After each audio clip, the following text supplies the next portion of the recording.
Hello and welcome to Dreamythos Historia. When we think of the industrial age, we picture the great machines themselves. The titanic steam engines, the powerful iron locomotives, the inventions that reshaped the world. We see a story of progress, of smoke and steel, of a nation being built. But we often forget that the true engine of this new world was not made of iron. It was made of flesh and blood. Tonight, we leave the story of the great inventors behind and step into the life of the person who made their machines run. This is your journey. You will not tour a museum of technology. You will take your place on the factory floor. You will feel the constant, deafening roar of the power looms vibrate through your bones. You will learn the harsh rhythm of a 14-hour day. And you will come to understand the desperate, profound hope contained within a single weekly wage. But before our journey begins, please take a moment to like this video and subscribe. It is a simple and wonderful way to support this channel and to ensure you join us on all the journeys to come. I'm also always so curious to know where in the world and at what time you are joining me from tonight, as it connects us all in this quiet exploration of the past. And now find a comfortable position. Settle in, let the noise and the light of your world begin to fade away. Your breathing slows, your body grows heavy, and your mind becomes still. Let us close our eyes on the present and allow ourselves to travel back to the smoke-stained skies of Manchester, in the heart of the 19th century. The first thing you notice is the sound. It is not merely a noise, but a physical force that presses in on you from all sides. A constant, deafening roar of machinery that vibrates through the soles of your worn-out shoes and up into the bones of your legs. It is the first and last thing you experience each day. The air you breathe is thick and heavy, coating your tongue and the back of your throat with a greasy film. It is a foul cocktail of coal dust, machine oil, and the damp, cloying smell of raw cotton. You have learned to take shallow breaths, to accept the taste of the factory itself as a constant companion in your working life. Your eyes struggle to adjust to the gloom. The vast factory floor is a forest of iron, an endless repetition of towering power looms that blot out what little light filters through the grimy, high-arched windows. Gas lamps hiss from above, casting long, dancing shadows that make the moving machinery seem monstrously alive and hungry. The light they offer is a weak, flickering yellow that never quite reaches the corners of the great hall. It catches the film of dust and grease that coats every single surface, from the iron frames of the looms to the brick walls themselves. You know that even on the brightest summer day, the sun barely pierces this industrial twilight. Beneath your feet, the wooden floorboards are black with accumulated oil and grime, slick in some places and gritty in others. And always there is the tremor, the relentless, rhythmic shudder of the great steam engine in the cellar, its power moving through the very foundations of the building and into your own tired body. A constant, mechanical heartbeat. You stand before your assigned machine, the power loom that is your domain and your prison for the next 14 hours. Its iron frame is cold to the touch, but its moving parts generate a palpable heat. The shuttle fires back and forth with a violent clatter, a blur of motion too fast for the eye to truly follow, weaving thread into cloth with hypnotic, dangerous speed.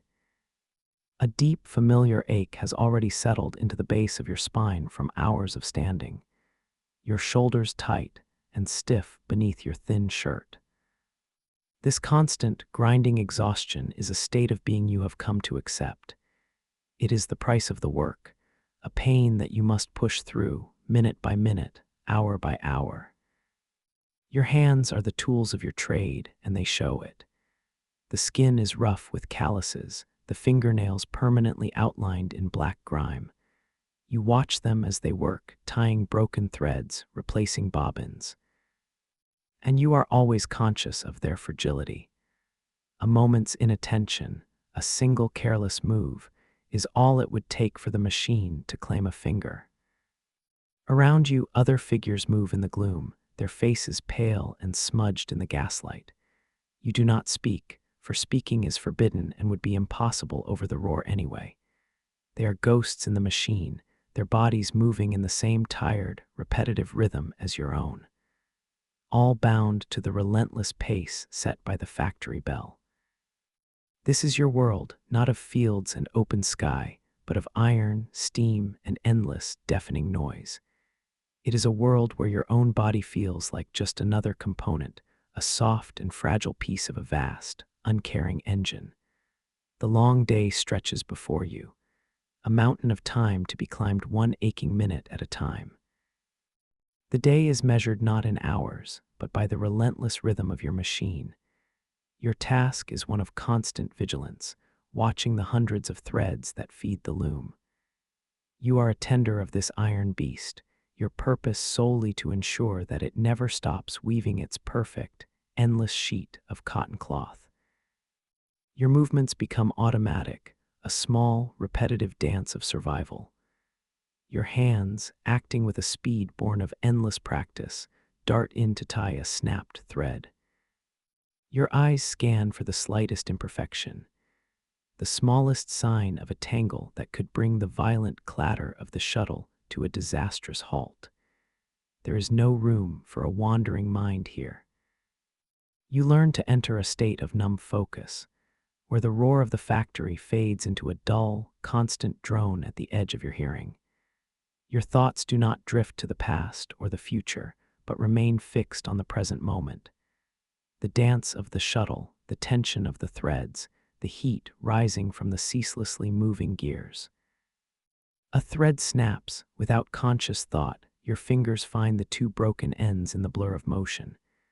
With a deft twist, you tie a weaver's knot, pulling it tight just as the shuttle is about to pass. It is a small, silent victory, one of 100 you must win today to earn your wage and keep your hands whole. Time itself seems to warp in this place.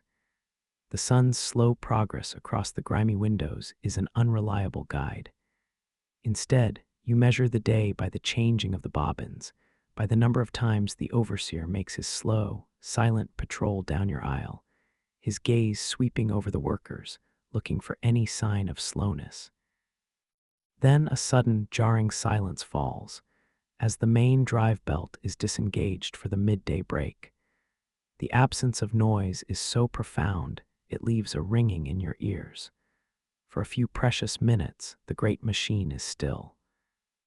Workers slump against their looms, the sudden release from the vibration making their bodies feel strangely light and weak. You retrieve your meal, wrapped in a small piece of cloth. It is a bowl of thin, watery oat gruel cooked hours ago and now cold and gelatinous. You must eat this, there is no other option. It is the fuel for the afternoon's labor, bland and barely nourishing. But it is what stands between you and collapse. There is no pleasure in this food, only a quiet necessity. You eat it slowly with a worn wooden spoon, the pasty texture coating your mouth. Around you, others do the same, a silent communion of shared hardship. This is the quiet dignity of endurance, simply getting through the day, finding the strength to carry on. Far too soon the bell sounds again, a merciless summons back to the roar. Your body protests as you rise, muscles stiff and aching. You take your position once more as the drive belt engages and the great machine shudders back to life. The brief, quiet respite now feeling like a distant dream. The afternoon stretches on, a perfect mirror of the morning. The same tasks, the same noise, the same state of focused exhaustion. The gas lamps are lit long before the shift ends, their flickering light creating a hypnotic, disorienting world of shadow and steam. Your only goal is to make it to the final bell without mistake, without injury. You know that your world is governed by a simple, unwritten law. The machine comes first. The factory has its own needs, its own hungers, and the lives of those who serve it are secondary to its constant, profitable operation. This is a truth you have seen proven time and time again in 100 small and brutal ways. Your life is ruled by the factory overseer.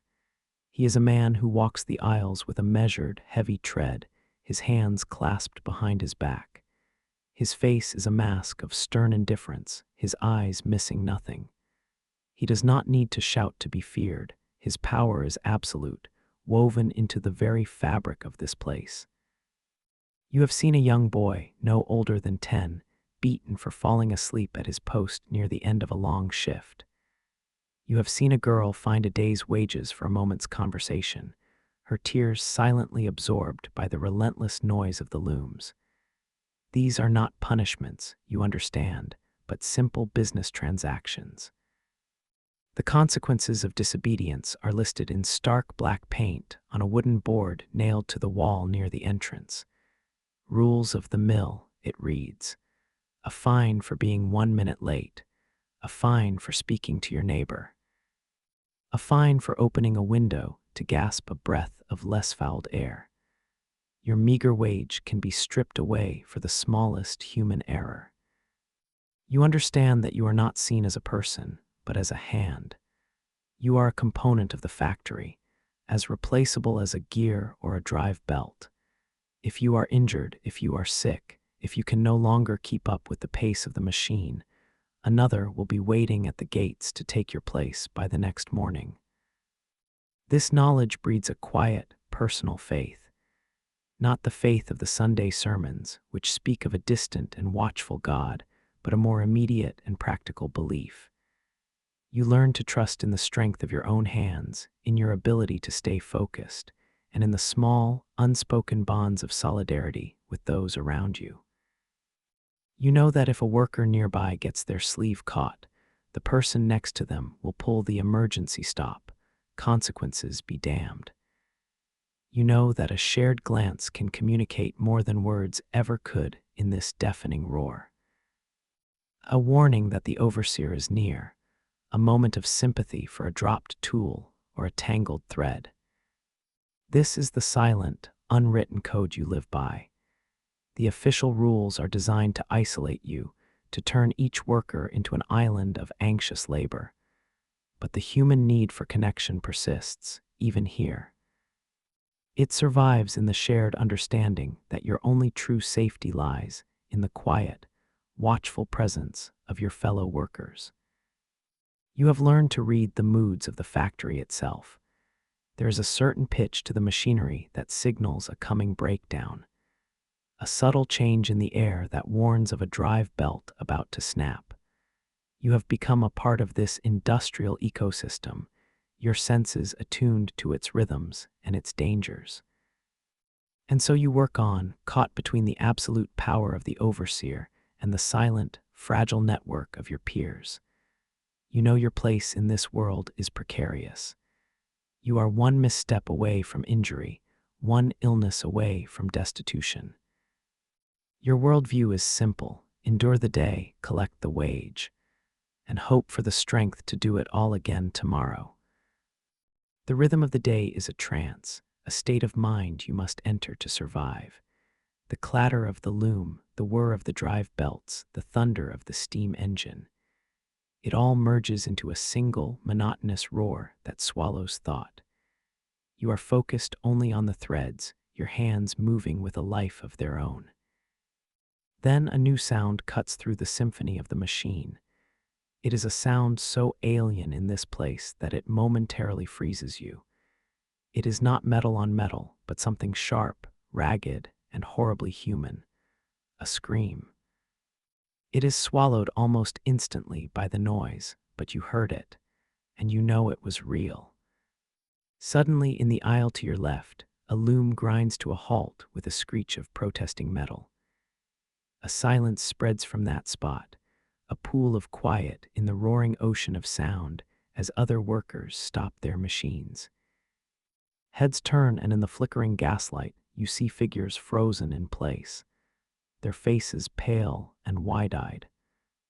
The overseer is already moving, his pace quick but not panicked. He pushes through the small crowd that has begun to gather, his voice a low, inaudible rumble.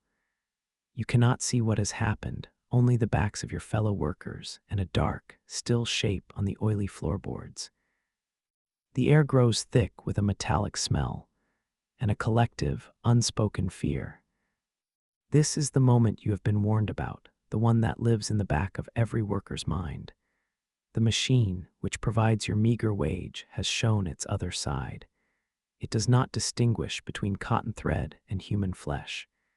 It is an impartial and relentless force, and today it has collected its debt from someone. The mentor at the next loom, the old man with 3 missing fingers, does not even look.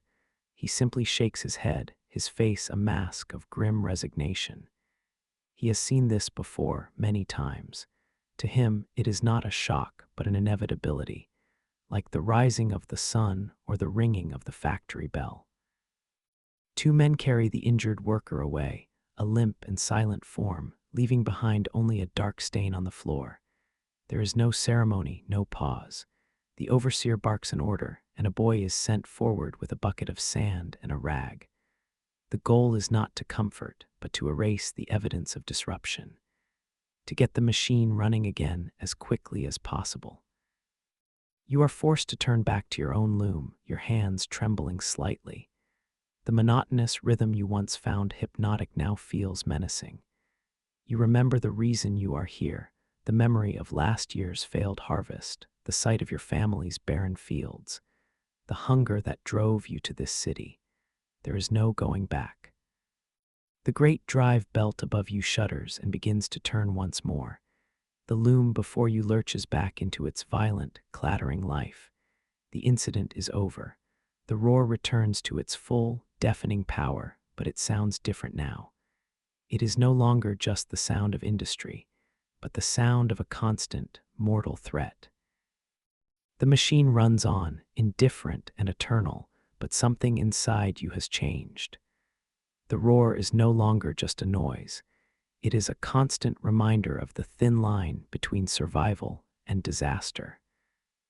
A choice clear and cold presents itself in the deafening clamor. You could run. You could walk out of the gates and never return, leaving this iron monster behind forever. But where would you go? The memory of the failed harvest is a ghost that follows you through these smoke-filled streets. The image of your family's worried faces is sharper and more painful than any fear the factory can produce. That world of fields and soil is gone. The choice to come here, you realize, was the only one you had. The final bell rings, releasing you from the 14-hour trance. You join the silent, exhausted river of people flowing out of the factory gates. The night air is cold on your soot-stained face, a temporary relief that does little to wash away the grime that feels bone-deep. The day's work is done, but the weight of it remains. As you walk through the dimly lit streets, the sounds of the city replace the roar of the mill. The rattle of a distant cart, the low murmur from a crowded pub, the cry of a street vendor. Your mind is quiet. The sharp terror from the accident has cooled into something harder, something heavier. It has become a grim resolve. You think of the person who first arrived in the city, scared but still hopeful. That person believed this was a temporary hardship, a season to be weathered before things got better. You understand now, with a profound and aching certainty, that this is not a season. This is your life now, and the factory is its center. This is the true threshold you must cross. It is not a physical doorway, but a quiet, internal acceptance. You must let go of the person you were, the child who knew the rhythms of the sun and soil.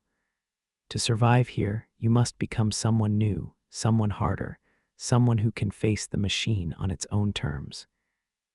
Back in your small, cold room in a crowded tenement, you look at your own hands under the faint moonlight. They are your only real asset in this world. They are what feed you, what keep a roof over your head. and they are what you must risk every single day. The choice is to accept this brutal bargain without illusion. There is a small, smooth stone in your pocket, taken from the creek on your family's land, a relic from another life. You take it out and hold it in your palm, its coolness a memory of clean water and open sky. It is the last piece of that world that you possess. You open the small wooden trunk at the foot of your bed and place the stone at the very bottom, beneath your only spare shirt. It is a quiet burial, a final look at a life you are leaving behind forever. You are not just closing a lid, but a door to the past, making the abstract choice a concrete and final act. You lie down on your thin mattress, staring into the darkness. The fear is still there, a cold knot in your stomach, but it is no longer in control. You have made a silent pact with your new reality. Tomorrow, you will return to the loom, no longer a frightened visitor, but a true and hardened citizen of this new iron world.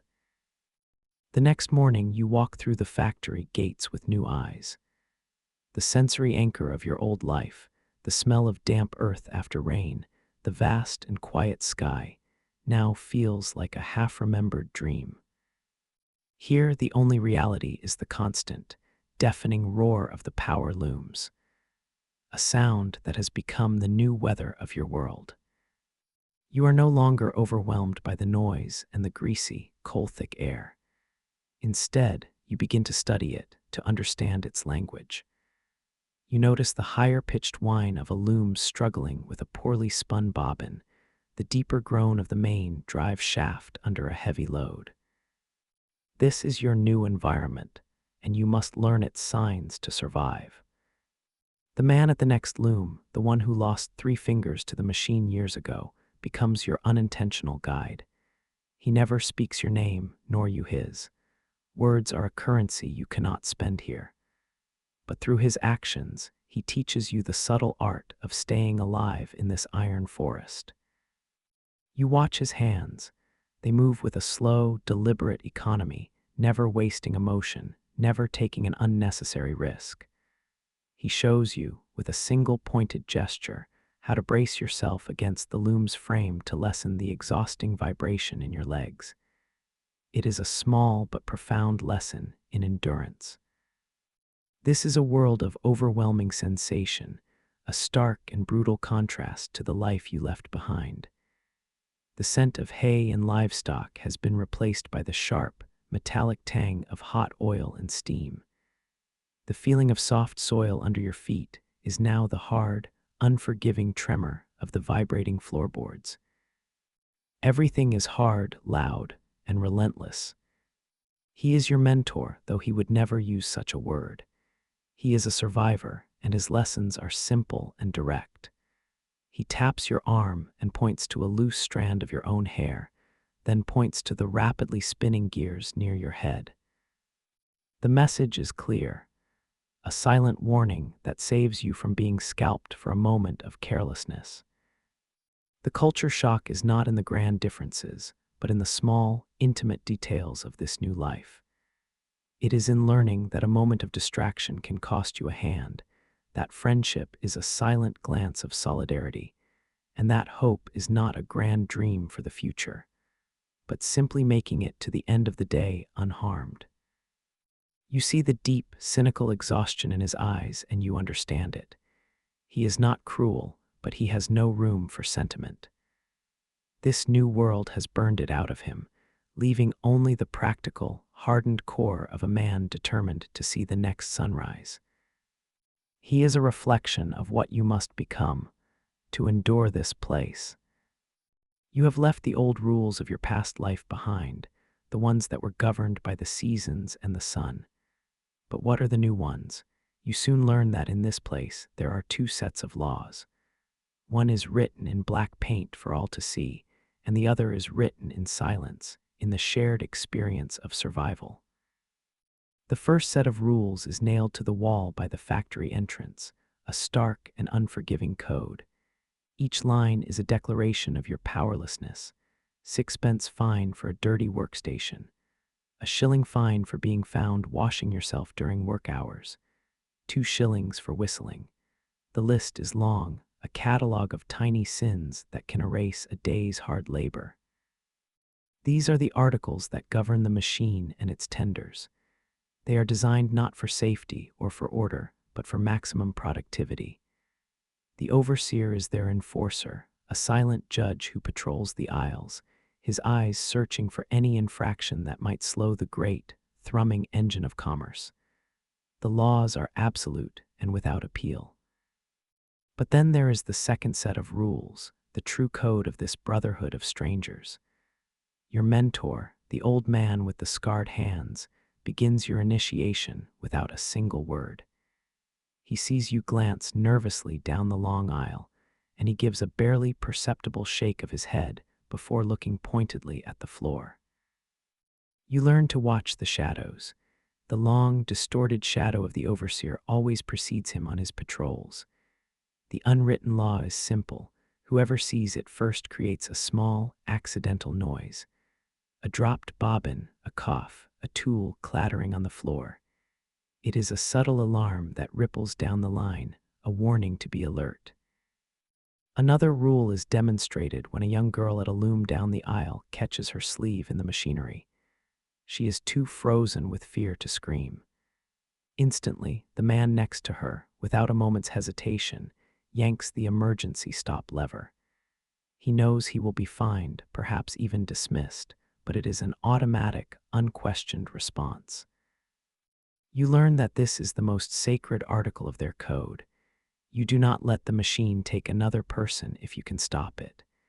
The official rules demand the loom never stops. The unwritten rules of the Brotherhood demand that human life comes first, a quiet and constant rebellion against the cold logic of the factory. There are other, smaller laws.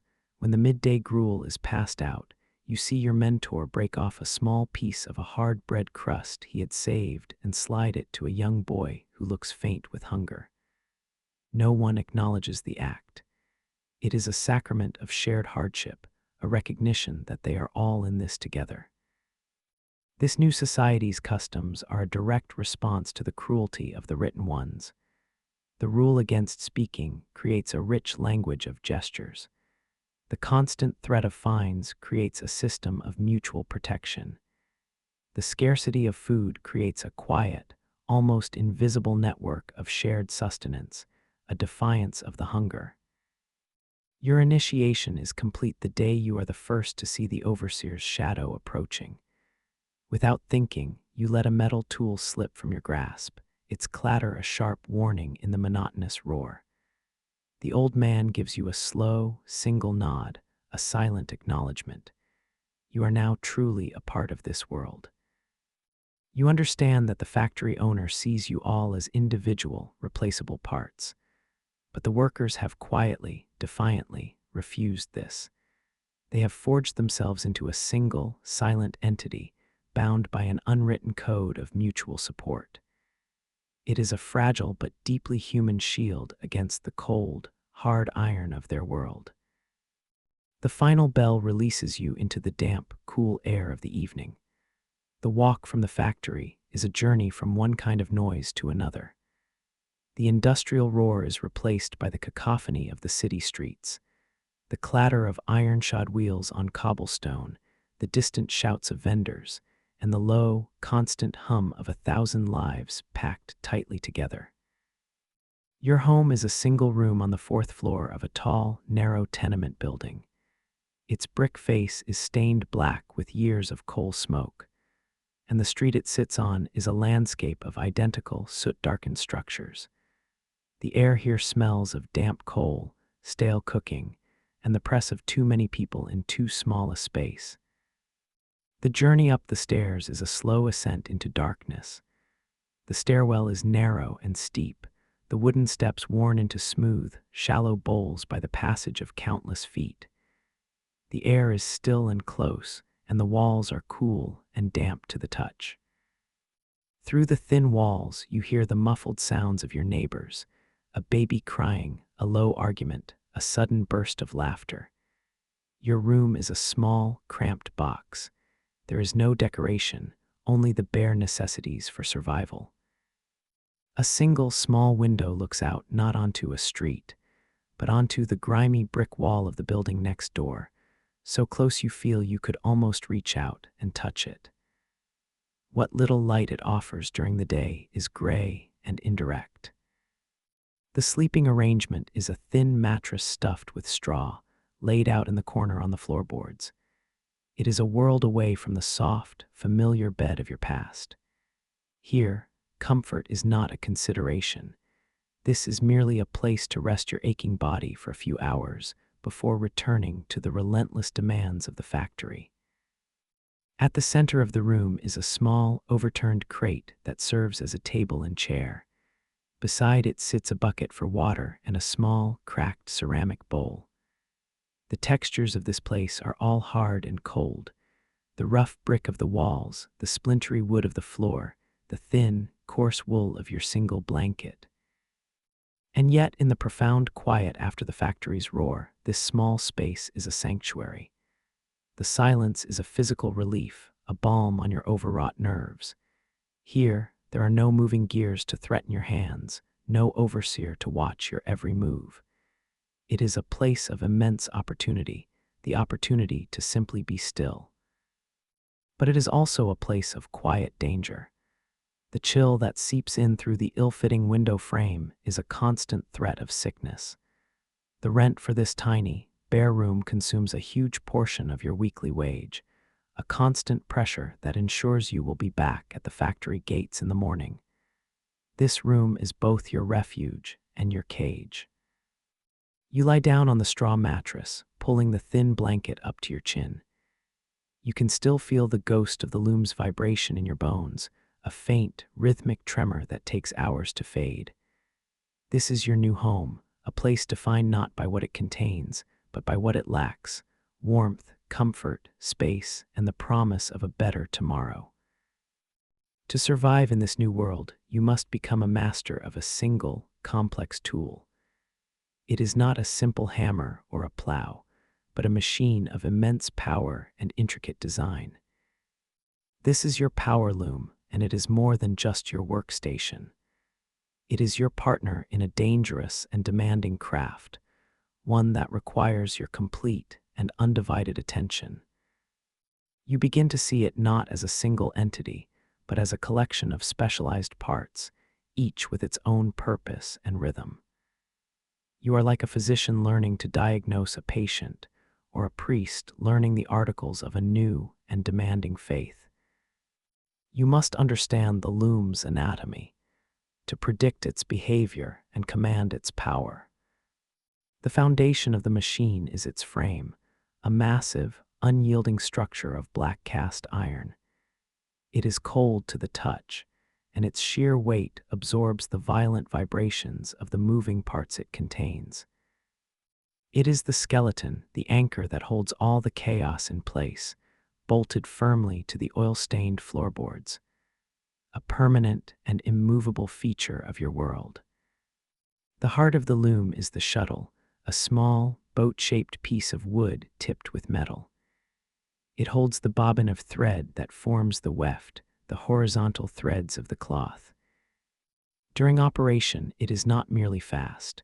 It is a blur, a wooden bullet fired with violent precision from one side of the loom to the other, passing through the threads with a deafening, rhythmic clatter. Above the path of the shuttle hangs the harness, with its collection of heddles. These are thin wires, almost like a delicate iron harp, each with a small eye through which a single warp thread passes. They are the brain of the loom, rising and falling in a complex, predetermined pattern, lifting half the threads to create the small tunnel, the shed, for the shuttle to pass through. After the shuttle has passed, the reed comes forward. It is a flat, comb-like frame that serves two purposes. First, it keeps the hundreds of vertical warp threads perfectly spaced and untangled. Second, and more forcefully, it slams forward with a heavy thud, beating the newly laid weft thread tightly into the fabric, compacting the weave with a powerful, rhythmic blow. All this motion is powered by a series of flat leather belts, connected to a network of spinning drive shafts on the ceiling. These belts are the arteries of the factory, carrying the relentless energy of the distant steam engine to your specific station. Their constant whirring slap is a sound you learn to read, its tension a sign of the factory's health. You learn the subtle language of your machine with a sense of reverence. You come to know the specific groan it makes when a gear needs oil, the slight change in the shuttle's clatter that signals a loose bobbin. These are not just noises, they are communications, vital pieces of information that can mean the difference between a smooth run and a disastrous, thread-shredding tangle. This tool demands more than your labor, it demands your respect. You treat it not with fear, but with the cautious deference of a master craftsman. Its power can weave cloth that will be shipped across the world, but it can just as easily break your bones. It is a dangerous, beautiful, and intricate engine, and your survival depends entirely on your mastery of its every gear, lever, and thread. Your new life is a cycle, governed not by the shifting seasons, but by the unyielding iron of the factory bell. The day begins in darkness, long before the sun has even begun to lighten the smoke-stained sky. You are woken by the sharp, rhythmic tapping of the knocker-up's long pole against your window pane, a sound that pulls you from a shallow and exhausted sleep. You join a silent, shuffling river of humanity flowing through the dark and narrow streets. The air is cold and damp, filled with the smell of coal smoke from 1,000 chimneys. This daily procession is your new form of community, a shared, unspoken understanding of the hardship that awaits at the end of this short journey. The work is a paradox of exhaustion. It is not the deep, satisfying muscle ache that comes from a day of labor under an open sky. Instead, it is a draining of the mind, a nervous fatigue that comes from hours of intense, unblinking focus. Your body may be in one place, but your mind is a prisoner of the machine's relentless rhythm. The midday bell brings a short, sharp break in the trance. The silence that follows is a physical presence, a temporary relief so profound it feels like a cool cloth on a fevered brow. You have 30 minutes to escape the roar, to rest your trembling hands, and to refuel your body for the long afternoon ahead. Here in the factory yard, you consume your new daily rations. This is not the thin, watery gruel of your past, a symbol of what you had to endure. The wage you have earned allows for something more. It is a thick slice of dark, heavy bread and a small wedge of hard, sharp cheese, wrapped in a piece of cloth. This food is solid, tangible, and real. You can feel its weight in your hand. It is plain and meager by any standard, but it is a world away from the tasteless paste of your previous life. This is the first, crucial fruit of your terrible bargain. This bread is the foundation upon which your new survival is built. Its taste is simple but profound. The dense crumb of the bread, the sharp bite of the cheese, it is the taste of a wage earned, of a day's labor converted into sustenance. It is a concrete reminder of why you stand in the roar for 14 hours. It is just enough to quiet the ache in your belly and steel you for the work yet to come. As the afternoon wears on, the gas lamps are lit, casting their flickering, hypnotic glow over the factory floor. The world outside the grimy windows dissolves into blackness. You, the machine, and the hundreds of other workers are now sealed in a self-contained world of light, shadow, and deafening, endless noise. The final bell is a sound of pure deliverance. The machine shudders to a halt, and the great wave of silence washes over you once more. The journey back to your small, cold room is slow, your body heavy with a unique and profound weariness. You have survived another day, and the cycle is complete, ready to begin again at the knocker-up's first tap. The week is a long, slow river, and you are carried along by its current. Each day is a tributary, adding its own measure of exhaustion to the flow. The journey to your proving ground is not one grand march, but a daily pilgrimage. It is the silent walk you make each morning in the pre-dawn darkness, from the cold room of your tenement to the factory gates. The landscape of this journey never changes. It is a world of brick and cobblestone, of narrow alleys and towering smokestacks that scrape against a perpetually gray sky.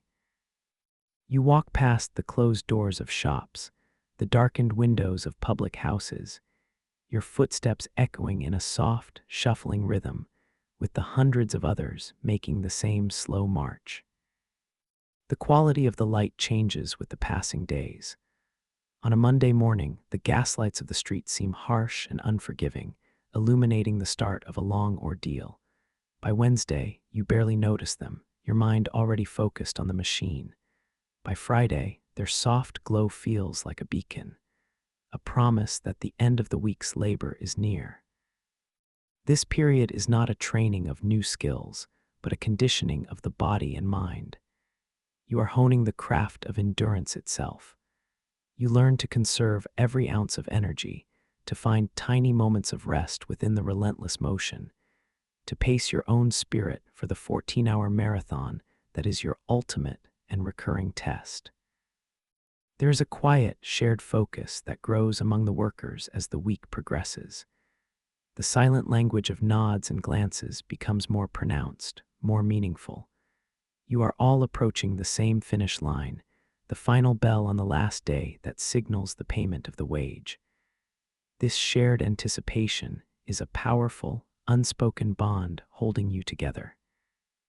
You feel the passage of time written in your own body. The ache in your back that is a dull throb on Tuesday becomes a sharp, persistent pain by Friday. The calluses on your hands grow imperceptibly thicker and tougher. Your senses become sharper, more attuned to the subtle shifts in the factory's roar, a sign of your deepening, hard-won mastery. The final journey on the morning of the last workday feels the most profound. The cold air seems different, charged with a quiet, palpable tension. You are tired, your body is pleading for rest, but your mind is clear and focused. This is the final push, the last great effort that must be given before the reward can finally be claimed. As you approach the factory gates, you see the smoke already rising from the great chimney, a dark plume against the pale dawn sky. It is the familiar breath of the beast you are about to enter. This is your proving ground. This is the arena where your will, your focus, and your physical resilience will be tested for one more long day. You take your place at the loom, the cold iron a familiar shock to your fingertips. Around you, the others do the same, a silent army taking their positions before the battle. The low hum of the drive shafts begins to rise in pitch, a prelude to the day's violent symphony. The long journey of the week is over, the great test is about to begin. You look at your machine, at the hundreds of threads drawn tight, waiting to be woven. This is not just a tool, it is your adversary and your partner. The coming shift is the final gauntlet, a long, slow war waged against the armies of exhaustion and distraction. And as the first great shudder runs through the floor, you take a slow, steadying breath. The moments before the great machine awakens are the quietest you will experience all day. A deep, expectant hush falls over the vast hall, a silence filled only by the soft hissing of the gas lamps and the distant, rhythmic sigh of the steam engine's massive pistons, deep in the building's foundations. It is the sound of a giant taking a slow, deep breath before it roars. This is the time for the final preparations, a series of small, personal rituals performed in the shared silence. You run your fingers over the frame of your loom, a silent greeting to the iron beast. You check the tension of the warp threads, ensuring each one is perfectly aligned. A single stray fiber capable of causing hours of frustrating, unpaid work. You watch your mentor, the old man, as he slowly and deliberately oils a single, crucial gear from a small tin can. It is an act performed with the solemnity of a sacrament. He is not just lubricating a machine, he is anointing it, paying his respects to the dangerous power it contains. A quiet prayer for a day free of breakdowns and disaster. Across the aisle, a young woman retightens the knot of the thick scarf holding her long hair, ensuring not a single strand can escape to be caught in the spinning wheels. It is a gesture of profound caution, a practical acknowledgement of the ever-present danger. These small, meticulous actions are the only oaths you have here. There is no grand speech from the overseer, no call to arms. There is only the shared, unspoken understanding that hangs in the air. Today is the day the wage is earned. The work must be flawless, the pace relentless. Failure today means not just a loss of pay, but the threat of hunger in the coming week. The stakes are absolute. You look down the long rows of silent looms, each with its tender standing at the ready. In the dim, flickering light, it feels like a sacred space, a vast, industrial temple dedicated to the god of steam and commerce. The machines are the altars, and you are the acolytes, preparing for the long, arduous ceremony. The final moment of peace arrives. You close your eyes for a single second and take a slow breath of the thick, oily air. This is your silent oath. It is a promise to yourself, to stay awake, to stay focused, to keep your fingers clear of the shuttle's path. It is a solemn vow to survive this day, to make it to the final bell. Then a deep, resonant clang echoes through the hall as the foreman strikes a suspended iron rail with a hammer. It is the first note of the symphony. A low groan follows as the main drive shaft begins to turn. The leather belts tighten, and a deep, powerful shudder runs through the floorboards, traveling up through your feet and into your bones. One by one, the looms are engaged. The sound builds, not gradually, but in a crashing, explosive wave. A single clatter becomes 100, 100 becomes 1,000. Until the entire hall is consumed by a single, deafening roar. The test has begun. The gauntlet is now before you.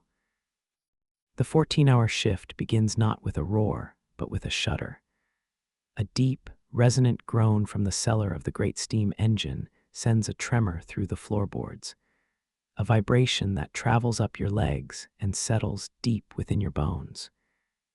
This is the first breath of the beast. Then comes the sharp clang of the foreman's hammer, and the great machine awakens. The sound is an avalanche, a physical force that slams into you, and the gauntlet has begun. The first hour is a battle for equilibrium. Your body, still holding the memory of a few hours of shallow sleep, resists the violent intrusion. The thunderous noise is a tangible weight pressing on your skull. And you consciously work to let it wash over you, to allow it to become the new silence, the constant and unchanging backdrop of your existence. This is the first test of will, not to fight the environment, but to surrender to it. Your hands, cold at first, begin their work. They move with a precision born of endless repetition, a memory that lives in the muscles themselves. You replace a bobbin, your fingers a blur of practiced motion. You catch a snapped thread, and with a deft twist, tie the weaver's knot, your movements economical and sure. You are finding the rhythm, synchronizing your own small movements with the violent, hypnotic dance of the machine. Your mind begins its most important work, the partitioning of time. You cannot think of the 14 hours that stretch before you. The thought is a crushing weight, too heavy to bear. Instead, you shrink the world down to the width of your loom. Your focus is a narrow, intense beam of light in the deafening darkness. And your only goal is to weave a single inch of cloth, and then the next. A familiar dull ache begins to blossom in the small of your back, a protest from your body against the long hours of standing on the vibrating floor. You shift your weight from your left foot to your right, a small, private act of rebellion. The air, already thick with the greasy smell of hot oil and the dry, tickling scent of cotton dust, begins to coat the back of your throat. You accept it. This is the landscape of your trial. As the morning deepens, the true enemy reveals itself. It is not the machine with its sudden, impartial violence. It is the slow, creeping fog of exhaustion. Your eyelids grow heavy, each one a leaden weight. The relentless back-and-forth clatter of the shuttle, once a rhythm to work by, becomes a dangerous lullaby, promising the sweet oblivion of sleep. To lose this fight for even a second is to risk everything. This is the minute-by-minute battle of will. You dig the fingernails of one hand into your palm, the small, sharp pain a welcome anchor to the present moment. You stare at the threads until your eyes burn, forcing them to stay open, to stay sharp. Your internal monologue is a quiet, desperate chant. Stay awake, watch the thread, mind the shuttle, stay awake. Each moment you remain conscious is a victory. Suddenly, a sharp, ragged sound to your left cuts through your private war. The worker next to you, his face pale in the gaslight, has misjudged his timing. Reaching to clear a jam, his hand enters the loom a fraction of a second too late. The shuttle, a wooden bullet, smashes into his knuckles. It is not the sharp metal tip, a blow that would sever fingers, but the blunt wooden side, a stroke of brutal luck. He snatches his hand back with a strangled cry that is instantly swallowed by the roar. He does not stop his work. He cannot. He cradles his swelling hand for a moment, his face a mask of white-hot pain, and then forces his bruised fingers back into their delicate, dangerous dance. No one stops. No one offers sympathy. The event is a silent, brutal sermon preached to everyone who saw it. The sight sends a jolt of pure, cold adrenaline through your own veins. Your exhaustion vanishes, burned away by a sudden, primal fear. The fog in your mind clears, and your focus becomes diamond hard. You are grateful for the terror. It is a powerful tool, a gift that has sharpened your senses and pulled you back from the brink of a disastrous lapse. The midday bell is a ceasefire. The roar is cut, and a profound, ringing silence descends. You stumble into the yard, your ears humming, and you sit with your back against the rough brick wall. You eat your thick bread and hard cheese with a slow, deliberate focus. This is not a meal. It is the resupplying of a besieged garrison. You are consciously taking on fuel for the war of the afternoon. The second half of the shift is a descent. The fatigue returns not as a creeping fog, but as a deep and powerful tide pulling you under. Your muscles, which have been tense for hours, now scream with a fiery pain. Your vision begins to blur at the edges, and you must blink hard, again and again, to force the individual threads back into focus. This is the true proving ground, the point where the will to continue is all that is left. The gas lamps are lit, and the world outside the grimy windows dissolves into an impenetrable blackness. You are now sealed in a timeless, hypnotic hell of noise and heat and flickering yellow light.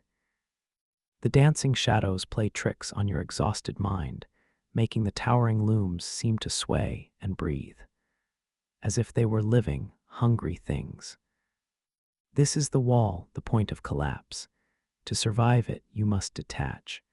Your body continues its work, your hands moving with an automatic, ghostly grace. But your mind floats free, an exhausted observer watching a stranger perform a task. You are no longer a person, but a function. You are the eyes of the loom, the hands of the loom. The machine's vibration is now your own pulse. The final hours are a waking dream, a long, gray tunnel with no discernible end. You hold onto the sensory world as a lifeline. The hot, metallic smell of the gears, the acrid tang of the gas lamps. You count the thudding beats of the reed as it slams the thread into place, 1, 2, 3, 4, a steady, rhythmic mantra against the encroaching void. Then a new sound, clear, sharp, and beautiful. The clang of the foreman's hammer on the iron rail, the signal, the end. A collective, shuddering groan runs through the factory as the drive belts are disengaged. The looms clatter to a halt, one by one, their violent voices falling silent. The gauntlet is over. The great test is done. The silence that follows is not peaceful. It is a hollow, ringing void, filled by the loud hum of your own abused nerves. The first new sound to emerge is human, a low, collective groan of relief, of pain, of sheer, bone-deep weariness. It is followed by a chorus of harsh, rasping coughs as 1,000 lungs try to expel the cotton dust of the day. The physical toll hits you like a physical blow. Now that the work is done, your body presents you with the bill for its long abuse. A wave of profound exhaustion washes over you, so powerful it makes your knees feel weak. Your hands, released from their task, begin to tremble uncontrollably with the fading adrenaline. The ghost of the machine's vibration still hums in your bones. You take your first clear look around. The vast hall is filled with pale, soot-stained figures, their shoulders slumped, their faces slack with fatigue. They are your fellow survivors. You look at the great roll of cloth on your own loom, a vast, perfect sheet of white. It is the tangible proof of your ordeal, the prize you have won from the iron beast. You push yourself away from the machine, your body a symphony of aches. There is no joy in this moment, no feeling of triumph. There is only a deep, hollow, and profound relief. You have survived. You have completed the task. You have made it to the other side, and for now, that is more than enough. The silence that follows the final bell is absolute. It is not merely the absence of noise. It is a physical weight, a heavy, blanketed stillness that settles over the vast, vaulted ceiling of the factory. For a long moment, you and the hundreds of other souls around you simply stand there, frozen statues in the gaslight, your bodies still vibrating with the phantom rhythm of the machines. Then the spell breaks. A collective exhale seems to ripple through the room. Slowly, stiffly, you push yourself away from the loom. Every muscle in your body protests, a chorus of deep, throbbing aches and sharp, stinging pains. You turn your back on the iron beast that has commanded your every thought for the last 6 days, and you join the slow, shuffling movement of the crowd. You are moving towards the far end of the factory floor, to a place you visit only once a week. This is the paymaster's window, a small, grated opening set into a heavy wooden door. It is the altar at which your sacrifice will be recognized. The procession is long and orderly, a river of exhaustion flowing slowly towards this single point of light. There is no pushing, no impatience. The air is thick with a quiet, weary reverence for the ritual that is about to take place. The setting for this ceremony is stark. The paymaster's office is a world apart from the factory floor. Through the wire mesh of the grate, you catch glimpses of a different life. A clean desk, a pot of ink, a ledger bound in red leather. The air drifting from that small room smells of dry paper and wax, a sharp contrast to the heavy, oily atmosphere you breathe. The clerk behind the grate is clean-shaven, his shirt white and unstained. He is the gatekeeper of the reward. The line moves with a glacial slowness. You use this time to wipe your hands on your trousers, trying to clean away the worst of the grease, though you know the grime is etched into your skin. You watch the backs of the men and women ahead of you. You see them step up, murmur their names, and receive their due. It is a transaction stripped of all emotion, yet it carries the weight of your entire existence. Finally, it is your turn. You step up to the grate. You state your name and your loom number in a voice that sounds raspy and unused. The clerk does not look up. He simply opens the great ledger, his finger tracing a path down the long columns of ink. This is the moment of judgment. His finger pauses. He is checking for the black marks, the fines, a skipped beat of the heart. Did the overseer note that moment you leaned against the pillar? Did he see the dropped bobbin? The clerk grunts a noncommittal sound and reaches into a wooden drawer. You hear the distinctive, heavy chinking sound of metal on wood. It is a sound more musical than any symphony. He counts out the coins, sliding them across the small wooden shelf beneath the grate. You reach out and cup your hands to receive them. This is the boon. It is not a check or a note. It is cold, hard, physical currency. You step away from the window to the side of the room, finding a patch of light under a gas lamp to inspect the harvest. You hold the coins in your open palm, feeling their surprising weight. They are heavy, substantial things. There is a handful of large, copper pennies, their edges worn smooth by the passage of 1,000 hands before yours. Nestled among them are a few small, thin shillings, silver discs that catch the flickering light. You run your thumb over the raised profile of the queen stamped on the metal.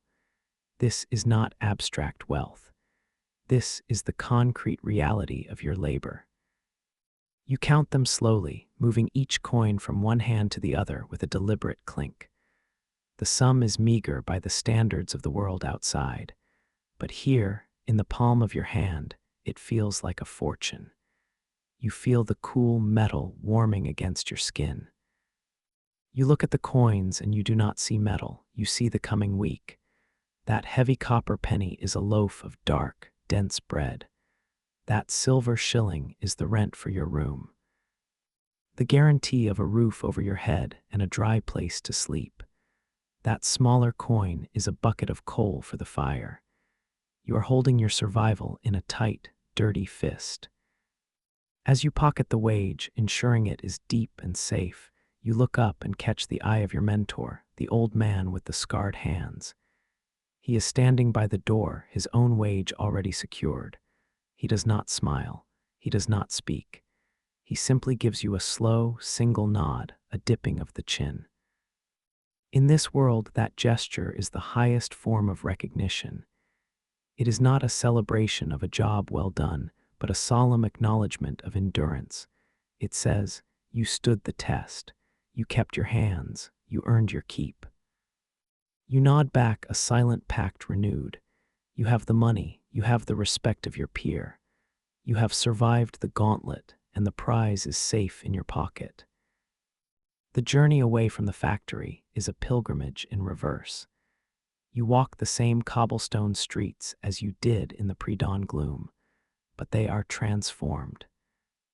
The weight of the coins in your pocket acts as a magical lens, turning the grim, smoke-stained cityscape into a place of shimmering possibility.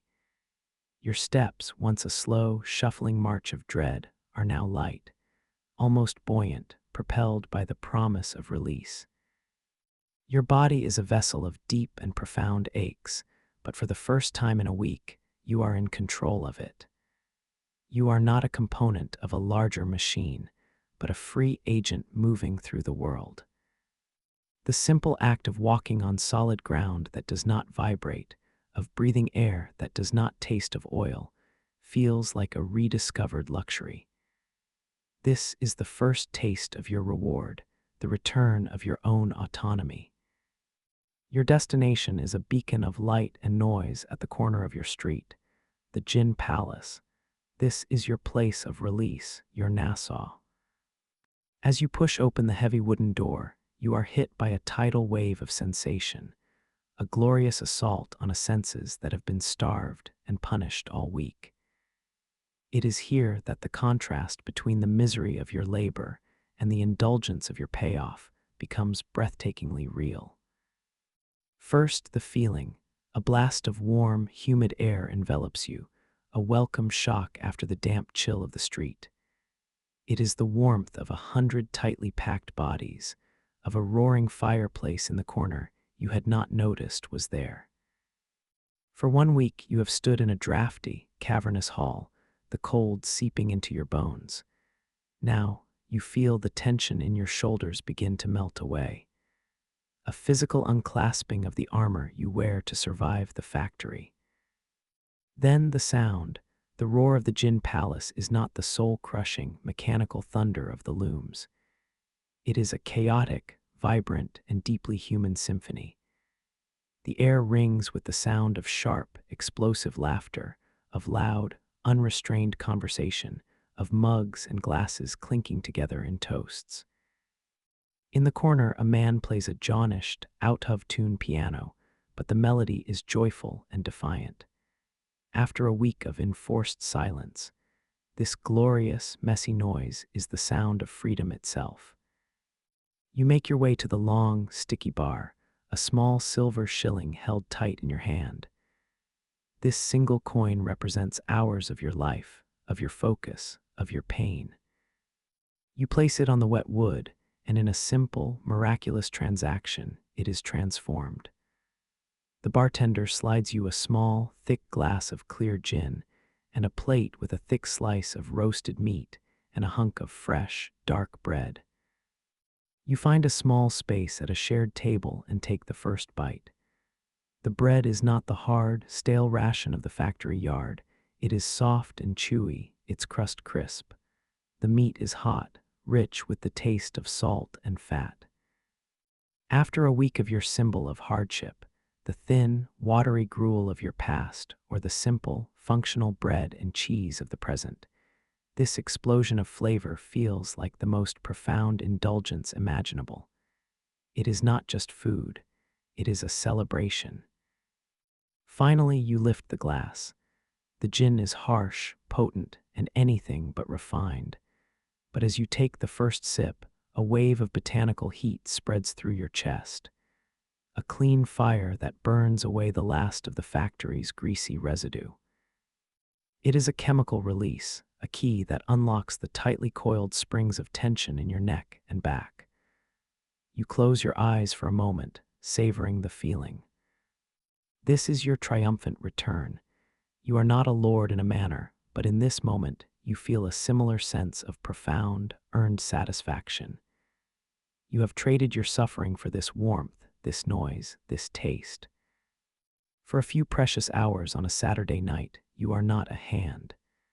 You are a human being, and the simple pleasures of a hot meal and a strong drink feel like the greatest luxuries on earth. This life of constant risk and fleeting reward, of 14-hour battles against the machine for a handful of coins, how could such a life be sustained?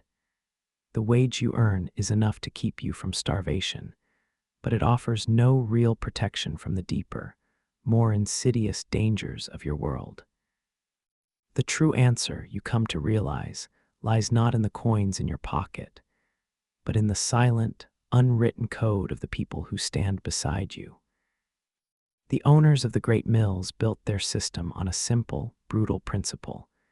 You are an individual component, easily replaced. They designed the rules to enforce this, forbidding conversation, fining for any interaction, ensuring each worker was an island of isolated labor. But they failed to account for a fundamental human truth, that where there is shared suffering, a powerful and resilient brotherhood will inevitably be forged. You now understand this brotherhood's core philosophy, not because it was ever spoken, but because you have seen it in action, day after weary day. It is a philosophy born of necessity, a deeply practical system for managing the constant presence of hardship. It is a form of insurance paid not in currency, but in small, consistent acts of mutual support and quiet sacrifice. You witness its application when a man 2 looms down from you is struck by a fever. He arrives for his shift pale and shaking, his body clearly unfit for the 14-hour ordeal. To lose a day's work is to lose a day's food. To be dismissed for illness is to face destitution. And so he takes his place, his movements slow, his focus clouded by sickness. He is not left to his fate. The workers on either side of him, without a single word or even a meaningful glance, subtly adjust their own work. They move with a fraction more speed, their hands darting in to fix a snag on his loom before the overseer can see it. They are sharing the burden of his weakness, distributing his risk among themselves so that he can survive the day. This is the community's unwritten insurance policy. It is a shield wall, not of wood and iron, but of shared vigilance and collective responsibility. The understanding is absolute. Today it is him, but tomorrow it will be you. You will need your neighbor to cover for your moment of weakness, and so you cover for his without question. This philosophy extends beyond the factory walls.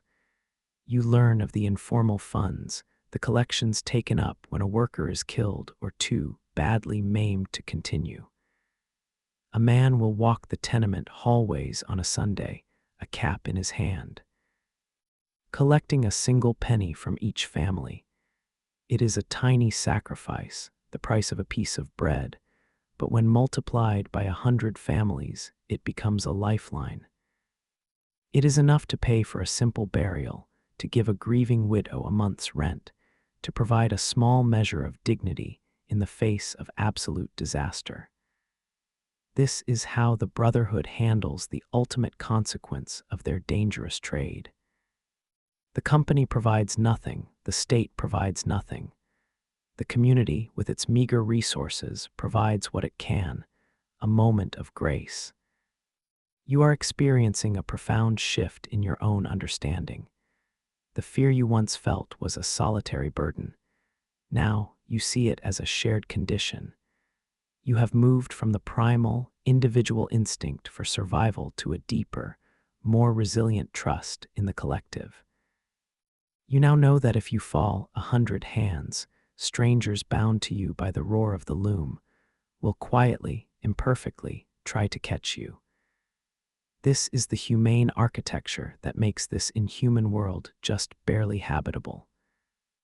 The years pass, the relentless seasonal rhythm of the factory, the long, dark winters in the gaslight, the stifling, breathless heat of the summers, becomes the only calendar you know. Your body learns to live with a permanent ache in the back and a constant ringing in the ears. Your hands, calloused and scarred, are the living record of a decade spent in service to the machine. You have mastered the art of endurance. But beyond the factory walls, a change is coming on the winds. It is a slow, almost imperceptible shift in the air of the nation itself. At first, it is nothing more than whispers, rumors that travel down the long aisles of looms like a stray draft. Stories of men in London, in the grand halls of Parliament, who are beginning to speak your name. Not your personal name, but the name of your kind, the factory worker.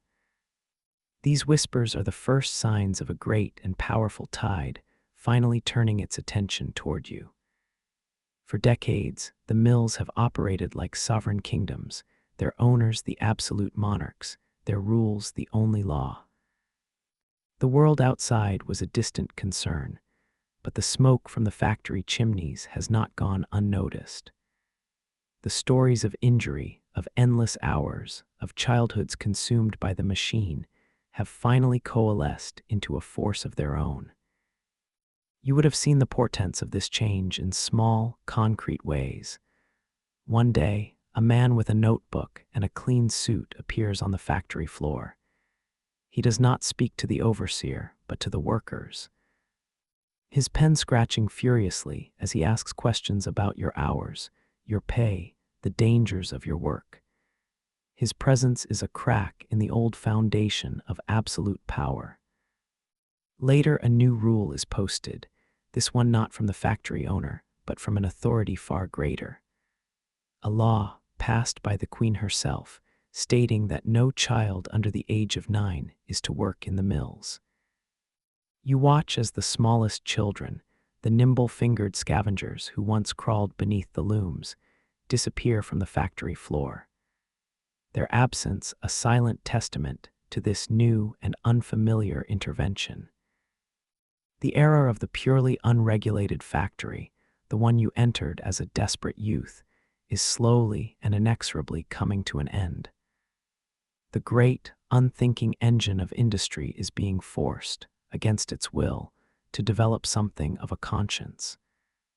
For someone like you, who has known nothing but the raw, untamed version of this world, the changes feel both miraculous and deeply unsettling. And what of your own fate in this changing world?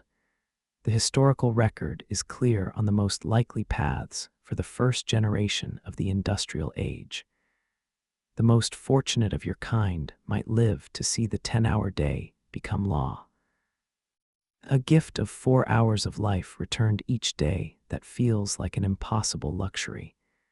You might survive into old age, your body broken but your spirit intact, a living relic of a harsher time. But for so many, the end is quieter and sadder. The most common fate is written in the air you have breathed for 20 years. The weaver's cough, a dry, persistent hacking that slowly starves the lungs of air, is the factory's final, parting gift. You watch friends grow thin and weak, their place at the loom taken by someone younger, stronger, whose lungs have not yet been coated in a fatal layer of cotton dust. Or perhaps your end comes not from disease, but from the simple, brutal arithmetic of time. After years of perfect focus, your eyes begin to fail you in the dim gaslight. Your hands, once so swift, lose a fraction of their speed. A single, careless moment, a mistake you would never have made in your prime, leads to the mangling of a hand. You are no longer useful to the machine. You are dismissed, with no pension, no reward for a lifetime of labor. Left to disappear into the anonymous poverty of the city's sprawling slums. This is the quiet, unceremonious end for the archetype, the human fuel that powered the dawn of a new age. The story of your life, with its deafening noise, its quiet acts of solidarity, and its daily, grinding hardship, eventually comes to a close. The historical era you inhabited fades, its sharp, painful edges worn smooth by the passage of time. And so a crucial question arises: how is such a history remembered? The raw, complex truth of a lived experience is rarely the story that is passed down through generations. Instead, it is transformed. It becomes a simpler, more powerful, and more palatable narrative. It becomes a myth. The bridge between your history and our myth is built around a single, heroic name. It is not your name, nor the names of anyone you stood beside at the looms. It is the name of Lord Shaftesbury. In the story that endures, he is the central character, the champion of your cause. He is depicted as a righteous nobleman, a knight in the grand arena of Parliament, who saw the suffering of the masses and waged a great moral crusade on your behalf. The legend we have inherited is a dramatic one. It is a tale told in London newspapers and history books, filled with eloquent speeches, fiery debates, and titanic clashes with cruel, top-hatted mill owners. It is a clean, compelling narrative of good versus evil, of a great man using his power and influence to rescue the powerless. This story has a hero, it has clear villains, and it has a triumphant, legislative victory. It is the version of history that is easiest to tell and to celebrate. But this grand, public narrative was not the story you lived. Your life was not a single, heroic battle, but a million small, silent, and anonymous ones, waged every single minute of every single day. Your enemy was not a specific, named mill owner you could confront in debate. Your enemies were abstract and relentless, the creeping exhaustion in your bones, the gnawing hunger in your belly, and the cold, impartial indifference of the machine before you. The contrast between the myth and the reality is profound. In the legend, Lord Shaftesbury's weapons were laws, reports, and the power of the written word. Your weapons were a steady hand, a watchful eye, and the unspoken language of a shared glance that warned of the overseer's approach. The great man's victory was a signed piece of legislation, an act of parliament. Your victory was making it to the final bell with all your fingers intact, with a wage in your pocket, with the strength to do it all again on Monday. And so the quiet, complex truth of your existence was slowly and gently replaced by the more inspiring legend. Society finds it easier to remember the hero who fought the dragon than it does to contemplate the lives of the villagers who had to live in its shadow every day. The myth of the heroic reformer is a more comfortable story to inherit than the messy, uncomfortable reality of what it took for an entire class of people to simply survive. The legend, therefore, remembers the name of the man who helped to change the world. But the true history was forged by the anonymous millions, like you, who learned how to endure that world before it was changed. The lasting legacy is not just found in the factory acts, but in the unwritten code of the brotherhood, in the philosophy of mutual support, and in the quiet, incredible dignity of a people who, when faced with an inhuman system, held fast to their own humanity. And so the transformation is complete. The historical reality of the Victorian factory worker, with all its grit and quiet dignity, has been gently replaced by the fictional ideal of a dramatic struggle between reformers and industrialists. The real factory hands may have only sought to survive the week, but their collective legend, the story of their endurance, has proven to be immortal. Thank you for joining me on this long journey tonight.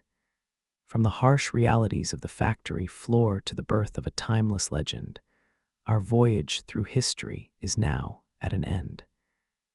I hope you will return as we continue to explore the stories found in the shadows of the past. I wish you a calm and peaceful night.